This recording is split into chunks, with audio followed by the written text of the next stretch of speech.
Go for it, Mr. Middleton. Thank you. So like Ms. Mason said, my name is Mr. Middleton. I come from down south, South Carolina. And so two things before we begin. Number one, you won't need your calculators, so you can place them away. So let's do that now. And the second thing is we write in pencil, not in pen for mathematics, so let's make sure we all have that. Before we begin, I just want to start with 3 expectations that I expect us to have. And I think that keeping those 3 expectations is going to help us maximize our learning. Number one, I want us to practice active listening. There's something really important about math and sharing out your ideas and having that space to feel comfortable in your ideas. So when someone is speaking, either myself or yourself or one of your classmates, give them the space and respect to let that happen. Number 2, engage fully. We're going to go through a lesson based on an SAT standard as well, which also comes from Algebra 1 and Algebra 2.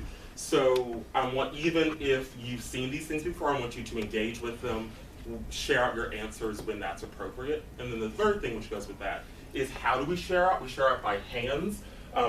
It is hard to take many voices at one time. And so by raising your hand and waiting on me to call on you, that's what's really gonna help this go a lot faster. All right, do we have a clear understanding of our expectations as we go forward? Yeah. Wonderful. All right, so let's take the next 2 minutes. You have a do now at the top of your page.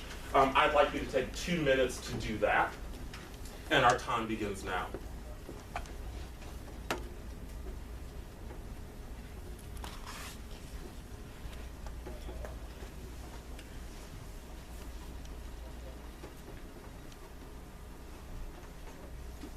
If you get done with your do now early, go ahead and take this time to read the bottom of our first page and go ahead and prepare yourself for that.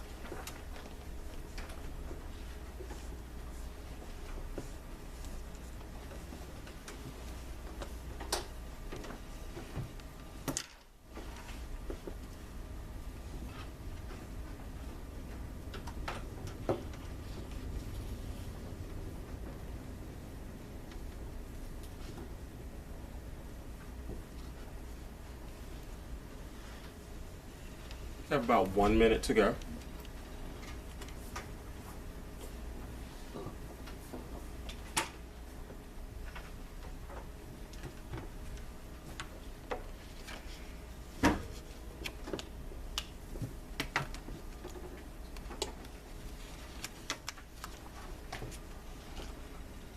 About 30 seconds is remaining.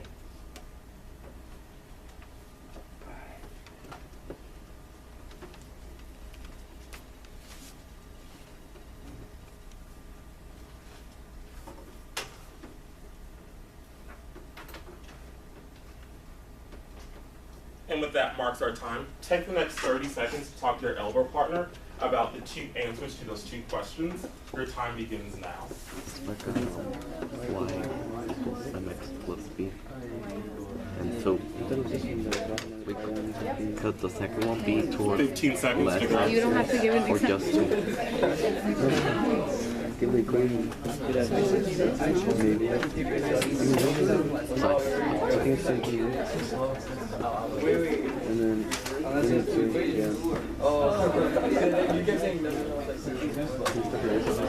And that's our time. Thank you.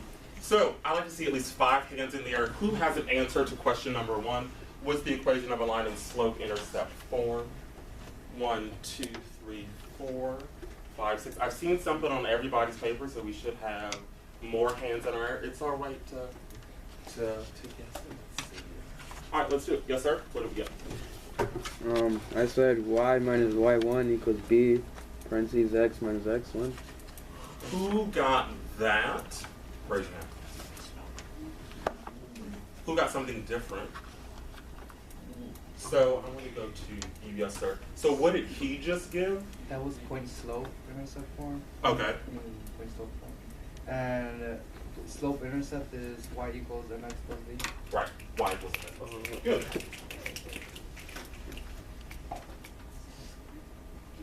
Good. The second thing, in order to find slope of a line, how many points do you need? 5 hands in the air.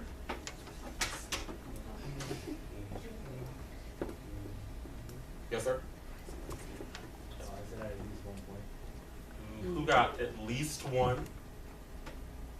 Is there another option that we have that's on the table? Yes, sir? Right, at least two. So when you're dealing with a line is made up of, of a series of points, right? But to calculate your slope, you need two of them. At least two.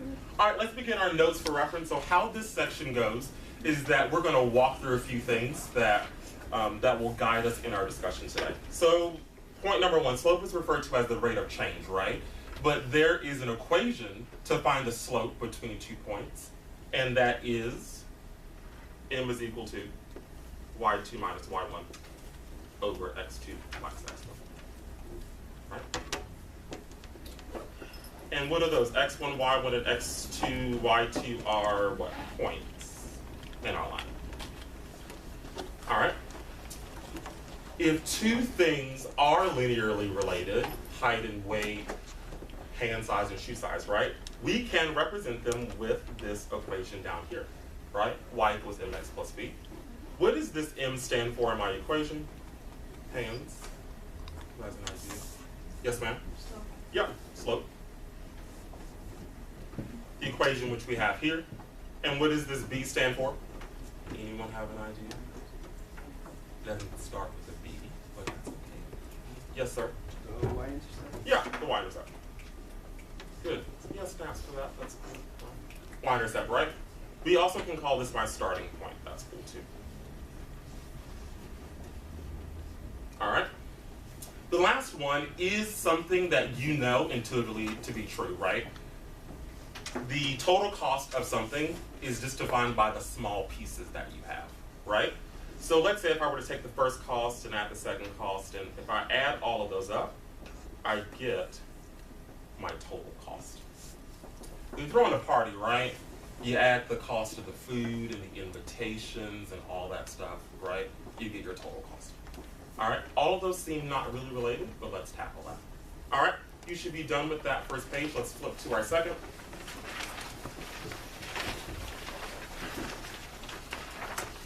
All right, let us do it. Can I get someone to read this first question for me, please? Yes, sir, go ahead. Consider the table below which shows the average cost, C parentheses X, of transporting N passengers from the regional airport. And the value of the shuttle is linearly related to the number of passengers that are riding. What would be the average cost of a ride if 7 passengers needed a ride? All right, so I'm going to go through this problem, and I want to circle or box some really important things. The first thing in that box is that these two things are linearly related to each other. That's in my second line.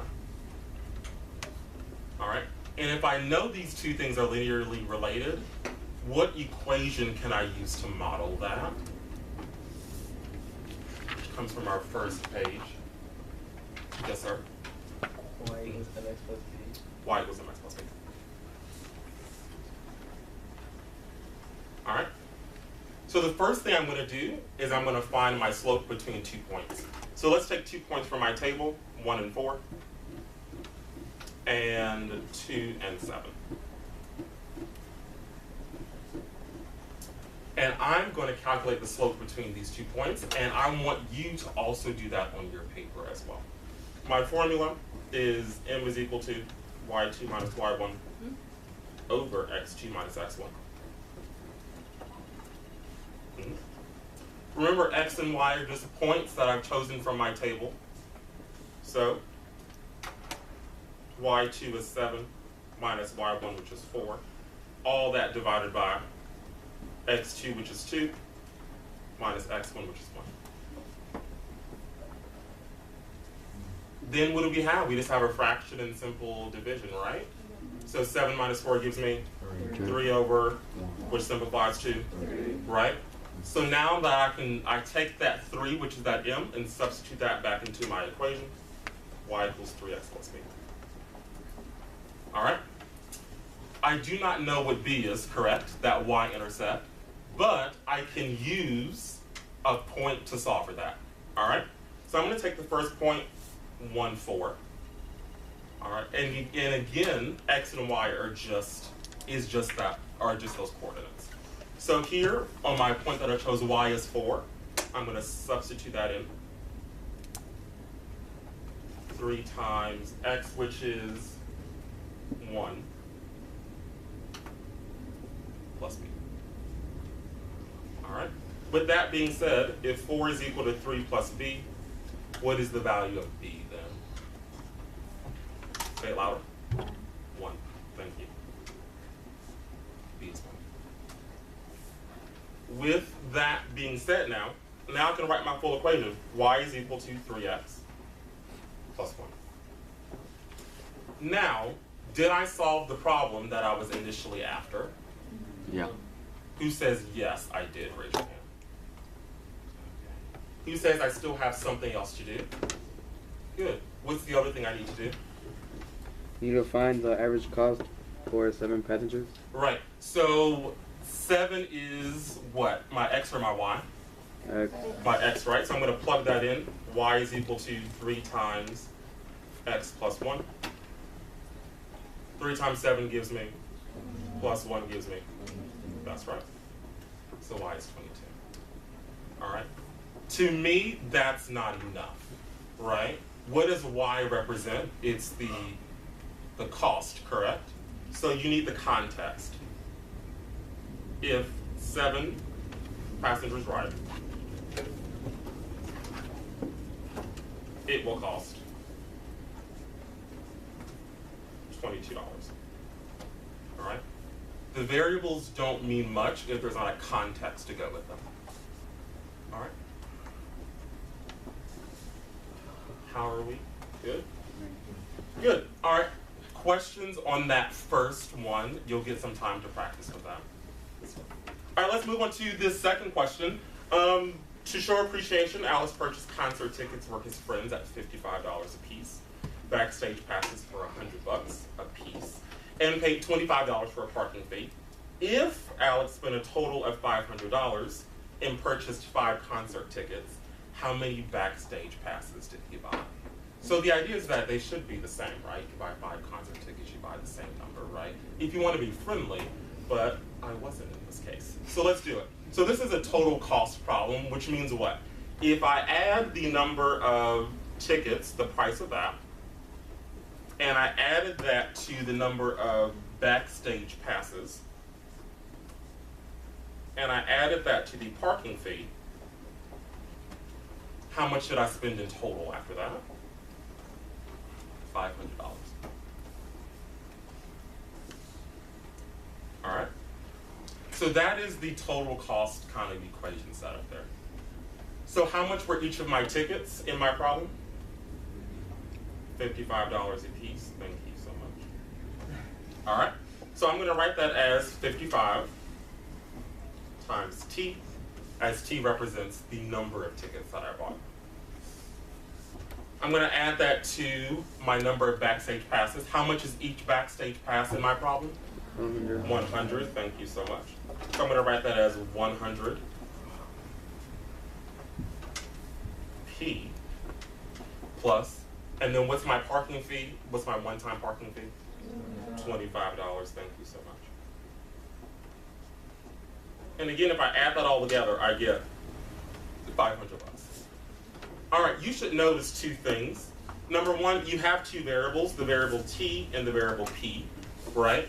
When we solve equations, you need to have one variable that you're looking for. All right, so let's look at my problem. If I bought 5 concert tickets, that's the key piece here. All right, so here that will allow me to say T is equal to 5. All right, because of that, I can go ahead and plug this in. Let's do it. 55 times 5. It's a 5. It's a bad 5. It's a 5 though. Plus 100p plus 25 is equal to 500. All right. So now I've taken my 2 variable equation back down to just 1 variable. So what's 55 times 5? 275. Thank you. Plus 100p plus 25 is equal to 500. again, we're working in terms of money right here. So let's combine some like terms. $275 plus $25 gives me, that's right, plus 100p is equal to 500. All right, now this is a what? Two-step equation that is actually easily solvable. Let's work through it. What you have is what? 100p is equal to 200. Divide both sides by 100, multiply by 2. You get p is equal to 2. Is that enough to finish the problem? No. What else do I need? I need the context to go with this. So what does p equals 2 represent? This says if I purchase, if I purchase 5 tickets, then I bought 2 backstage passes. Which means someone's left without a backstage pass, right? It happens. All right, these are our 2 guiding problems here, which will lead you through our independent practice and guided practice. So what I want us to do is take the next, I like to dance, 2 minutes to, with these examples in mind, I want you to attempt our first independent practice question. Table of similar format. All right? Let's try that for 2 minutes, and then I'm gonna walk on around and give us some direction and some guidance.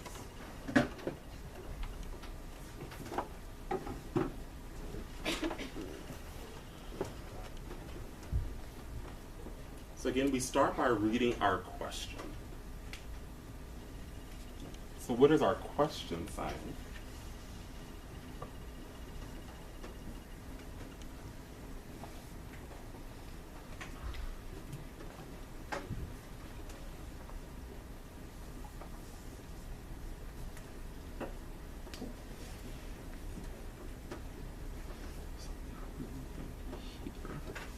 What is a cute word that I can use to help me solve this problem?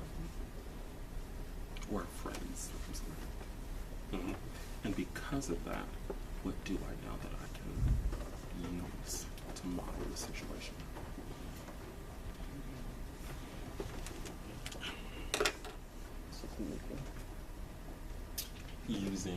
Using what?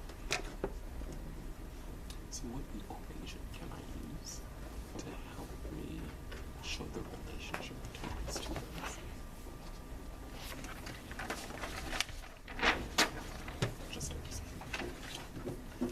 so 2 things are this, then I can use this.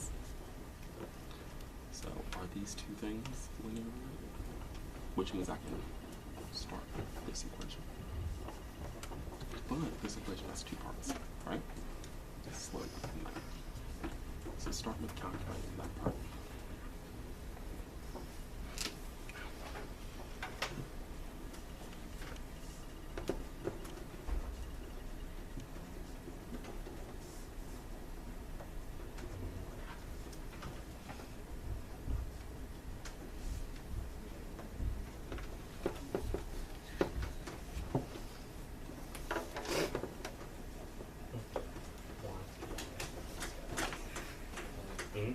Yeah.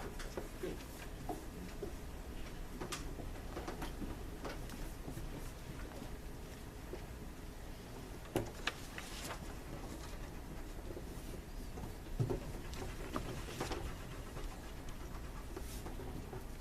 Our 2 minutes is officially up, but I want you to keep working for the next minute as I see we're getting through this question.